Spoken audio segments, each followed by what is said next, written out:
विठ्ठल नामात शक्ती आहे, त्याच्या नामस्मरणानं विघ्न दूर होतात अशी प्रत्येक माऊलीची श्रद्धा. पण आता या विठ्ठल नामाचा महिमा शास्त्रीयदृष्ट्या सिद्ध झालाय. विठ्ठल या शब्दाच्या नामोच्चारानं हृदयाच्या ऊर्जेत वाढ होतोय असा दावा पुण्यातील वेद विज्ञान केंद्रानं केलाय.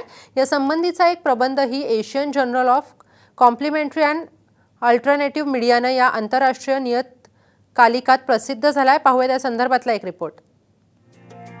ब्लड प्रेशर संतुलन, हार्ट रेट नॉर्मल, पल्स रेटही संतुलित. इतकंच नाही तर इको रेशोतील सकारात्मकरित्या वाढ.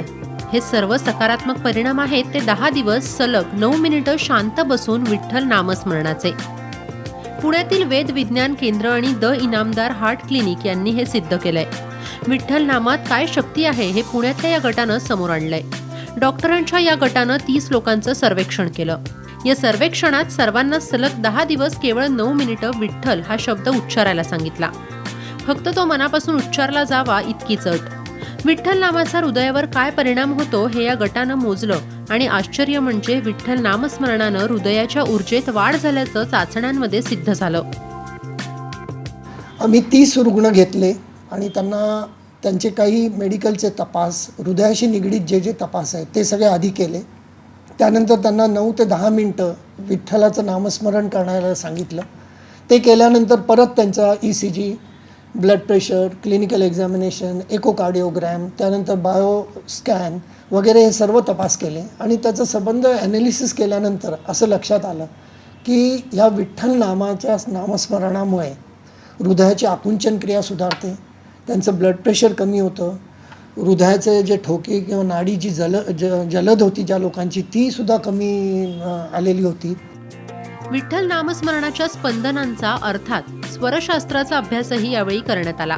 विठ्ठल नामाचा उच्चार करताना ठ वर येणारा जोर कसा थेट हृदयावर परिणाम करतो हे समोर आलं. 2 महाप्राण आणि 2 अल्पप्राण शब्द असल्यानं अनाहूत चक्रावर म्हणजेच हृदयावर या नामस्मरणाचा कसा परिणाम होतो हे देखील समोर आलं. अनेक डॉक्टरांशी चर्चा केल्यानंतर असं निदर्शनास येतं की वारकरी संप्रदायामध्ये त्यांची जाण्याची कपॅसिटी नसते, चालण्याची परिस्थिती नसते. 250 किलोमीटर अंतर 18 दिवसामध्ये पूर्ण करायचं असतं. तर हे मेडिकली ते फिट नसतात जायला, परंतु ते जाऊन येतात, परत डॉक्टरांना भेटतात आणि डॉक्टरांनाही आश्चर्य वाटतं. तसंच डॉक्टर इनामदारांशी पण त्यांच्याशी चर्चा केल्यानंतर त्यांनाही असंच जाणवलं की हे पेशंट नाही म्हणून सांगतोय तरी जातात आणि व्यवस्थित परत येतात चैतन्य घेऊन.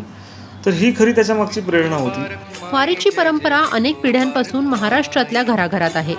विठ्ठलाच्या नामस्मरणानं वारीची ही कठीण वाट कधी सरून जाते याची जाणीव वारकऱ्यांना होत नाही. मात्र ती का होत नाही याचं खरं उत्तर नामस्मरणातल्या स्पंदनांमध्ये आहे आणि आता संशोधनानंही ते सिद्ध झालंय. धर्मशास्त्र आणि वैद्यकीय शास्त्राची ही एक वेगळी सांगडच म्हणावी लागेल. स्नेहा कांबळे, साम TV, पुणे.